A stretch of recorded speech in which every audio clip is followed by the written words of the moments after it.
नमस्कार दोस्तों, Hindi short and Guru channel में आपका स्वागत है। यह अंक संख्या 3 की एक्सरसाइज नंबर 32 की स्पीच है जो 100 शब्द प्रति मिनट बोली जाएगी। स्टार्ट। महोदय, प्रथम स्थापना ग्वालियर में होगी, समय से पूर्व ही होगी। जो मंदिर का पुजारी होगा वह भारतीय ही होगा तथा योग्य पढ़ा लिखा होकर हिंदी को बढ़ाने के लिए खुले रूप से साक्षरता की दृष्टि से भी विद्यालय चलेगा ताकि देश में निरक्षरता भी समाप्त हो और एक सुसभ्य आदर्श समाज की रचना हो सके।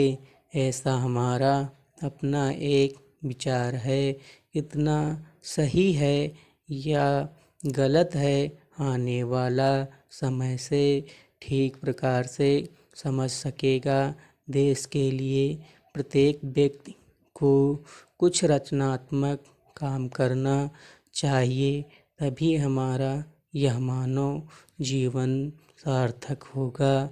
हिंदी पद यात्रा का जो अंशमात्र प्रयास था वह देश भक्ति का एक छोटा सा ही उदाहरण मैं मानता हूँ।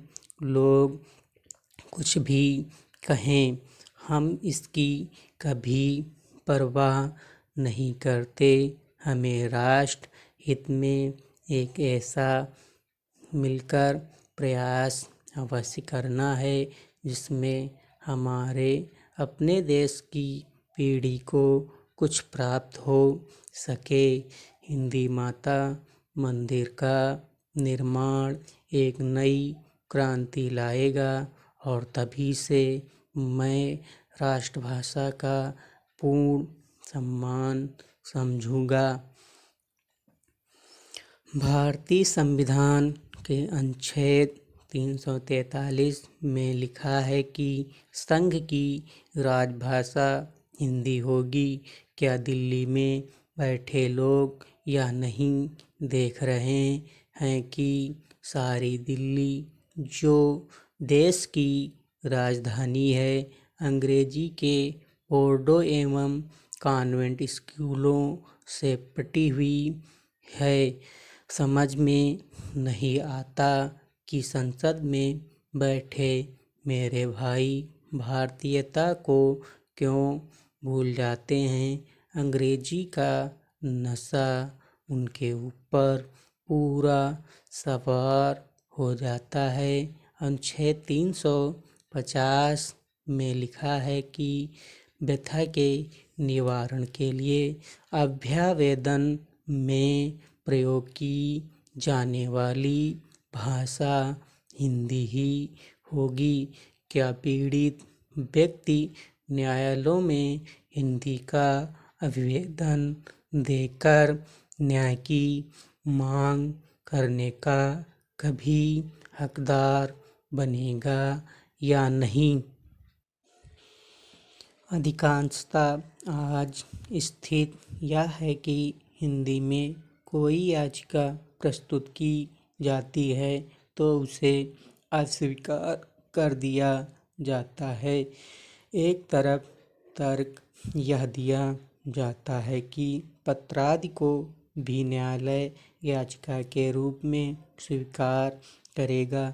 सर्वोच्च न्यायालय के एक न्यायमूर्ति ने इस दिशा में कुछ प्रयास जरूर किए थे, मगर आज कुछ परिस्थितियों से परंपरा में बदलाव आ रहा है। चापलूसी और मुँह देखी परंपरा का निर्माण हो रहा है। ईमानदारी पर आए दिन प्रहार होते हैं। अनुच्छेद 350 का में देखिए, शिक्षा का स्तर अंग्रेजी हो रहा है। हिंदी माध्यम से गरीब परिवार के बालक बालिकाएं पढ़ते हैं। वीआईपी लोगों के लड़के कॉन्वेंट कोचिंगों में पढ़कर अंग्रेज बन रहे हैं। क्या यह 2 नंबरी अंग्रेज फिर राष्ट्रभाषा हिंदी का सम्मान करेंगे? कभी नहीं।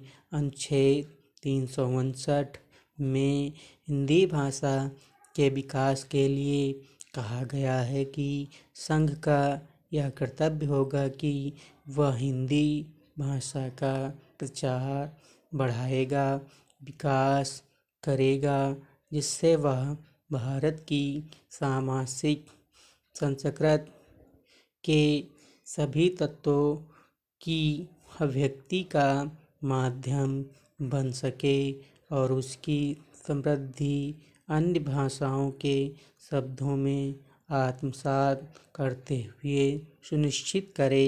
क्या हिंदी भाषा की समृद्धि हमें दिखाई दे रही है?